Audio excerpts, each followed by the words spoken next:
let's go to the A-League, because I actually do have something to add to the A-League discussion. Does. Wow. Well, this is what I do. The women's Wellington Phoenix seemingly cannot score away from home or score at all as they go down 1-0 to the Perth Glory in Perth with a goal in the 75th minute. They're losing so many close games. It's it really sucks. annoying for them because they've strengthened really, really well. They have. It hasn't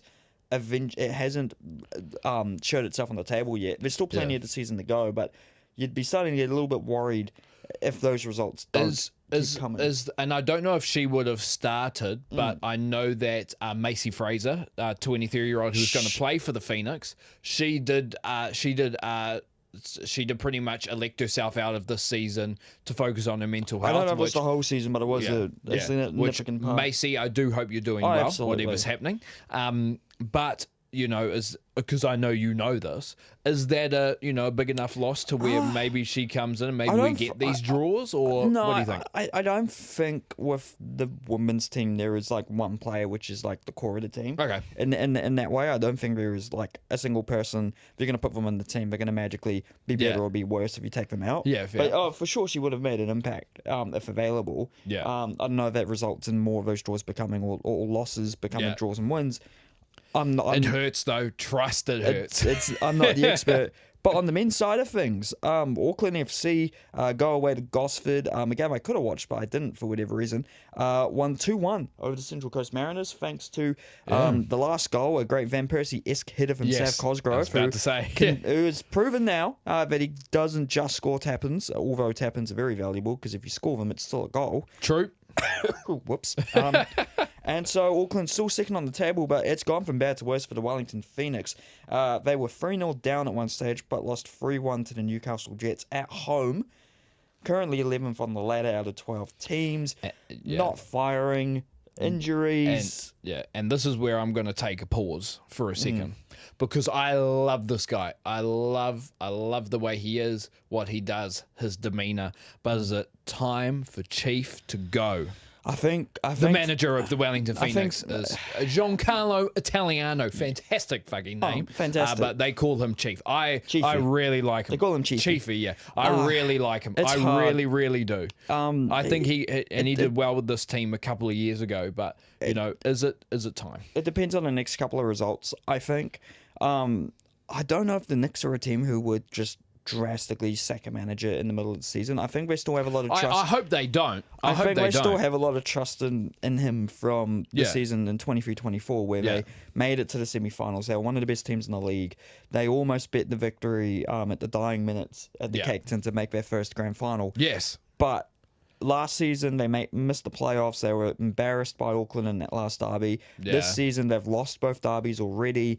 Obviously, close games on scoreline-wise in the first one. The second one, not as much. But also, I think there are external factors. But also, it does seem like they're not doing the right thing. They're not playing as well as they can. They purposely, boxing themselves into playing a certain way. I was about to say I did, and I know they were missing. I think they were missing both their starting centre backs for this game against the Jets. But even my guys who know football more than me at work, he was showing me the highlights of the goals. And 2 of the 3 goals that the Phoenix scored, except for the one where I don't know what goalkeeper was doing. But 2 of those goals was normal, was like just basic in terms of professional football, basic communication issues. Like if you're, and I know Phoenix, and correct me if I'm wrong, tend to play a high press. But if you're playing a high press, your back four has got to communicate. And it got exposed in the first 30 seconds of the first derby. Exactly. It got you have to have people in the back there that are communicating. Like if you're going to press that high, your back line better be in sync. And that is not what the Phoenix were, and it got exposed. And unfortunately, that keeper has been one of the best informed keepers of the year so far. And Josh has been great. Oliyemi, he's been excellent. So unfortunately, the backline's letting him down. Obviously, no Tim Payne. He's been out with, a dislocated shoulder. Manjeka James not available for that game. So it is annoying for them, obviously. They've had a lot of injuries. Shige torn ACL earlier in the year, but there should be ways to still not lose 3-1 at home to the Jets. I know the Jets aren't a bad team, but it's not looking good. I don't think recruitment's going to help it. And I don't think if getting rid of Chiefy's going to... that's make a drastic so change. that's why I asked the question, because like if it's basic communication issues like that, yes, players in the field have got to execute, no doubt. Maybe but, it is a tactical issue. But yeah, I was about to say, you have to look at the coaches and be like, Yeah. guys, we've got to, like, you play your system, Yeah. but you've got to adjust as well. You have to adjust your system if it's not working. Like you can't have one of your centre backs going to what's it called, going to press up, after a guy has turned and can see the field. Yeah. Like, because you're just leaving space behind for guys to go into. And in professional football, at least, I would believe, guys are going to take advantage of that. Exactly. And that's exactly what Newcastle did on 2 of those 3 goals. Somebody presses way too late, pop the ball over the top. Guys, and most of the time, a forward's going to be faster than a centre back. So, a centre half, whatever you want to call it. Centre back. Yeah. So, like there's, it's going. You can't. Yeah, you have to adjust. Oh yeah. So I think you have to look to Chiefy in that way. But I think you're right. I love him. I love his demeanour. I love the way he manages. He's quite a funny guy when he talks. I hope like we've said before. Yeah. I want Auckland FC Phoenix grand final. It'd be great. And I do think the Phoenix have the talent to be able to make the playoffs fairly consistently. I think they do. But something, whether it's tactically, maybe it's even above that. It might be. It's something got to happen there. But something's got to be adjusted. I won't say changed completely. No. But it's got to be adjusted. Mate, you missed off the most important local football result of last week. And what was that? That was our five-a-side team and someone scoring from open play. Congratulations, Mr. Dylan Courtney. Our last game of the season for our five-a-side league. We still lost, but Dylan etched himself an open play goal. Did I assist it? I don't know. I was right there when it happened. I think it was a deflection off the keeper, actually. Oh, yeah, true. I think it was. You got there. And so shout out to the keeper for this. I jumped on you and I wounded myself briefly.